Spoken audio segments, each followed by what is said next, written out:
Hello friends. Today is a video that I've been wanting to do for a while because it is such a crucial topic for writers, and that is how to write killer query letters and blurbs. I'm going to go over what are some differences to consider between the two, why I try to write them before I even write the book, and as well as just tips for getting that query letter or blurb done and making it as good and polished as possible for both a book that's to market and a book that's not really to market. So let's get into it. So first off, a query letter versus a blurb. They're quite similar in what you're going to be thinking about, but a little bit different. A query letter is what you would write to usually a literary agent if you want to be traditionally published. Sometimes you might query a publisher directly, but most publishers don't accept submissions directly from an author, and also if you submit directly to a publisher, you don't have a chance for multiple publishers to bid on your book. So usually you're going to want to get a literary agent. And to do so, you're going to want to write a really, really awesome query letter. Now, if you're indie publishing, you're just going to go straight to the blurb that goes on Amazon, all the other retailers. They're pretty similar, and most of what I'm going to talk about applies to both, but an agent is going to be spending a lot of time with your book, and they're looking for something that is both marketable and maybe a little bit special. Whereas if you're writing a blurb for indie publishing, your audience is not one person that's looking for something that they totally adore. It's a whole bunch of people looking for something that they might adore, or they might just want it as entertainment on a plane flight or before they go to bed, whatever. So when you're writing for traditional publishing, and subsequently when you're writing a query letter, you have a little more leeway to highlight like unique elements, I would say, versus with a blurb for indie publishing, you are focused a little more on highlighting the tropes. And these are not like hard and fast rules. That's just a general loosey-goosey guideline. So now I'm just going to talk about how to write a good, like basically a pitch for your book is what you're really doing, whether it's a pitch to an agent or a pitch to a reader. A lot of advice on writing a good pitch is based on the idea that you've already written the book and now you're trying to make the book sound appealing. But when you actually get into the writing business, you will quickly realize that if you don't naturally write books that are marketable, then you're really going to struggle with the query letter and the blurb. And like, I think there's a certain idea when you start that like, oh, every book could have a good query letter and blurb. Like if you send it out and people reject it, you think, I just need to rewrite the query letter. But often what has really happened is that you've just written an idea that nobody wants to read. And that is why I started writing a pitch for a book before I even started writing the book. Now, I've been making my living as a writer since 2008, so I learned this lesson a long time ago, and if you actually want to sell books, the sooner you learn it, the better. If you are just writing for yourself, and whether or not you sell books is less of a consideration, well, we're going to talk about that a little bit too. Your goals with a good pitch is you're highlighting the major points of conflict or change in the novel. You're trying to make it sound as high concept as possible in a lot of cases. And what is high concept? That's like when you say your idea for a novel and people immediately go, ooh, that sounds really interesting. It's like a unique idea that as soon as you say what it is, people want to know how that's going to pan out.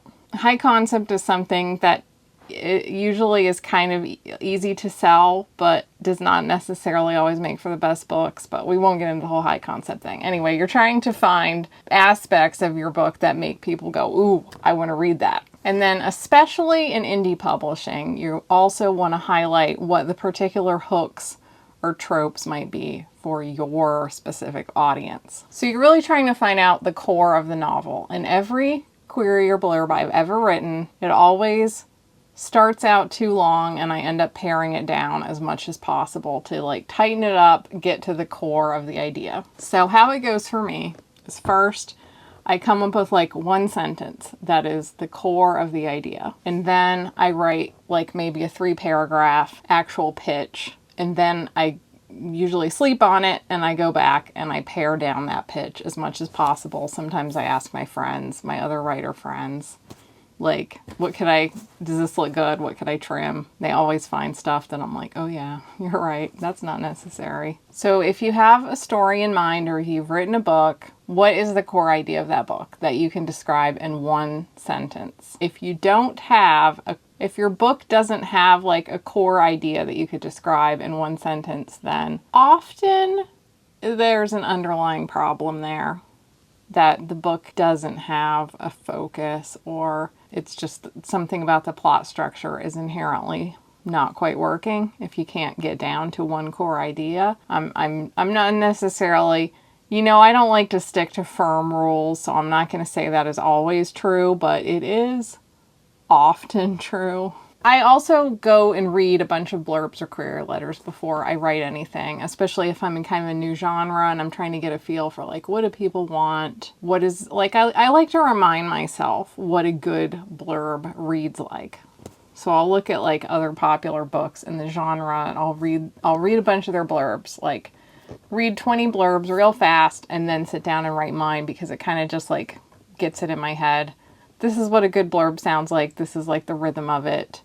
It might give me some ideas for like things to highlight. So my most successful book of all time was a sexy fairy tale retelling of Beauty and the Beast, called Beauty and the Goblin King. Beauty and the Beast is an inherently very easy story to pitch. It's a trope as old as time, basically.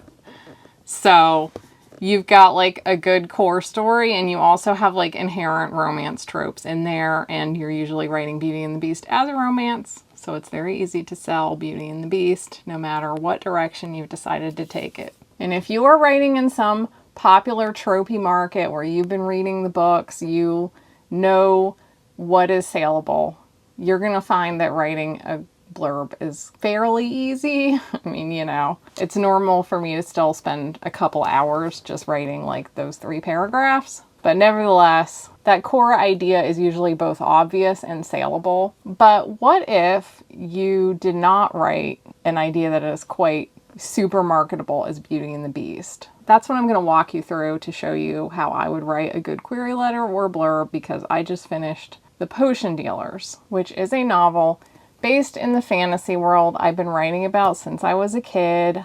The first version of it I ever wrote was in 2005, before I was published at all. And I've now rewritten it based on everything I've learned about writing in the years since 2005. But inherently, it's the story I want to tell. I did not try to force it into some kind of trope or trend or anything like that. It's still just my story, which means it's not Beauty and the Beast. It does not have a super saleable core idea. So the core idea of this book that I wrote down, okay, this is actually 2 sentences. I said earlier you got to get it down to 1 sentence, but I didn't even follow that, so let's say 2 sentences is okay. Alfred is the clever and charming heir to a potions-dealing family, but his only problem is that a family curse left him blind as a child. When his parents demand he prove himself, he decides he will buy and sell potions to the forgotten members of society. That's like the basic plot, is that when Alfred's parents cast doubt on his ability to run this potions-dealing business, he decides that he's going to strike it out on his own, dealing with clients that the other potion dealers either don't respect or don't want to deal with, or have just plain overlooked, or are even,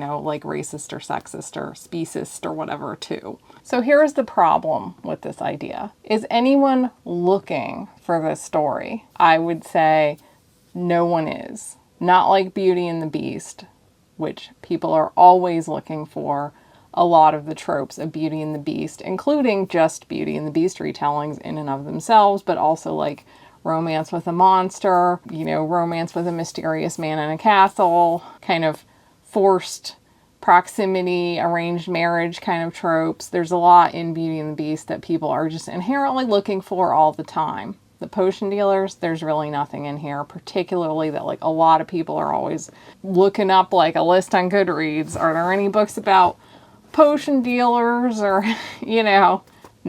So my job here is to expand on these 2 sentences to describe the core plot of the story, but also find ways that I can make it appeal to more people. So I decided to go over to the Cozy Fantasy Reddit and just browse there for a while as far as what people were asking for. I found a few different threads of like, what are your favorite cozy fantasy tropes, or what are you looking for or would like to see more of in a cozy fantasy, because honestly this isn't even quite a cozy fantasy, but it is probably the closest to that than anything else. It definitely leans more slice of life and funny and more lighthearted, even though it has a few darker elements to it that some people would say disqualify it from being a cozy fantasy. So I'm browsing these threads and I'm thinking about, what does this book like offer? Like, there's the plot, but what does the book offer the reader that they are hungry for? My first thought is it's got like found family. A lot of people love found family stories, including me. So I would love to try to highlight that aspect of the book, but it's a little tricky to describe the plot and also make it sound like found family, because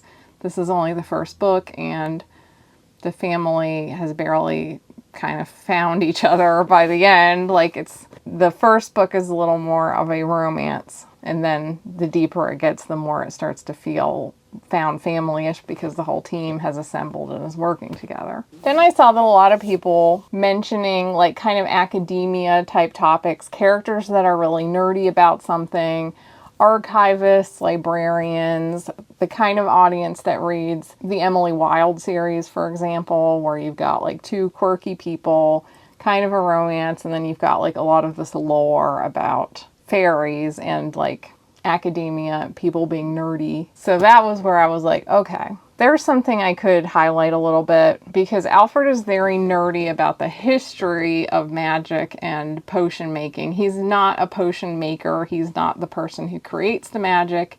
He is the potions dealer, but his real skill in dealing potions is that he's passionate about the product and about the people that make it and all the work that goes into it. It's like if you had 2 people that were dealing in the distribution of wine, and one of them just wanted to make money and didn't care at all about anything about wine, and the other person was deeply into wine and wanted to know like exactly where to source it from and which regions have different flavors and which vineyards are the oldest, and like knew all the history and all the different things that contribute to winemaking. Well, if you were a passionate winemaker, which distributor would you want to deal with for your product? You might rather deal with the distributor that is actually genuinely passionate about wine. Alfred's kind of that guy in the magical space. His advantage is that a lot of the other dealers just want to make money. They just want to sell the most profitable potions, and they find the sorcerers that are making the potions to be like a little too eccentric, kind of aggravating to deal with, whereas Alfred really finds all that fascinating. He really knows his stuff. So I decided that when I wrote the blurb, I was going to lean into that aspect of it, the kind of like the characters are knowledgeable about an arcane topic, and partly the 2 main characters bond because they're attracted to that aspect of each other. Also, Alfred kind of does some treasure hunting on the side. Like, he's a fun character, so I wanted to highlight that fun. And then you've got Livonia, female lead, who is in a little bit more of like your typical cozy fantasy situation. She lives in a small town. She's been doing like, little herbal healing. So you also maybe have like a bit of an opposites attract, this very worldly guy and this girl who's never really been anywhere. I thought that's kind of a fun dynamic for a romance, even though it's not like one of those killer tropes like enemies to lovers, but it is what it is. So then the other thing to consider is just, what are you going to include in this blurb? You've thought about the core plot, and you've thought about maybe a few tropes or elements that readers might really kind of like to know about, that they might be particularly attracted to. But if you're anything like me, then you're sorting through like a whole bunch of other information, trying to decide what to include. Like, should I include that this book takes place in kind of a secondary world fantasy with 1960s vibes? It's kind of unusual and unique, but I don't think it's a huge selling point, and it's also a little unnecessary to the plot. So I'm not going to include that in the core blurb. Do I want to mention that like Alfred has a fiance and an arranged marriage and there's some tension with that? I'm going to say no because it never really goes anywhere. It's just an arranged marriage. They're able to break it off fairly amicably and realize that they just were never really right for each other. So that would be like one of those extraneous plot details that you don't need to include. Do I need to mention that Livonia has been having crazy nightmares where she dreams about the person who killed her parents?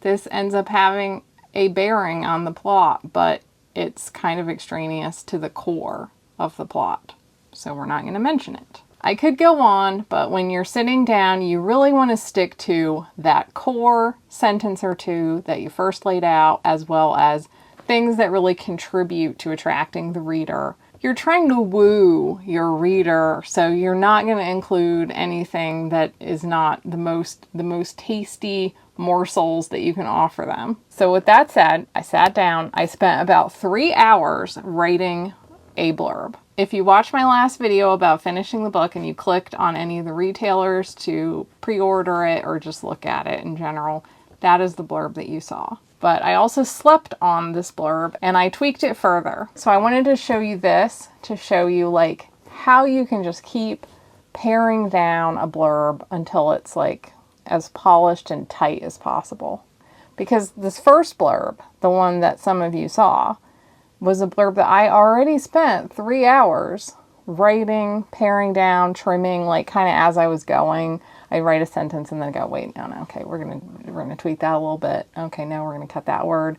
I'd already done a lot of that. So that was already a pretty refined blurb, but after sleeping on it, I thought there's things I could do to refine it further. And I'm gonna switch to showing you screen recording so that you can just see how I tweaked this in real time and you can actually look at the blurb. That seems like it will be easier. So if you don't want deep dive into blurb stuff, you can leave now. If you want to know how to really pare down your blurb to the essentials, I will show you. Okay, so this blurb is pretty long, so I'm trying to trim it down as much as I can. The first sentence, Alfred Broviter is the heir to a wealthy and powerful family of potion dealers. I killed the wealthy and part because powerful is it already gets the point across. His passion for spell work of all kinds has helped him talk his way into the cottages, lairs, and penthouse apartments of sorcerers who don't usually like visitors, only to lose clients because they don't want to work for his greedy, bureaucratic father. Now, in this sentence,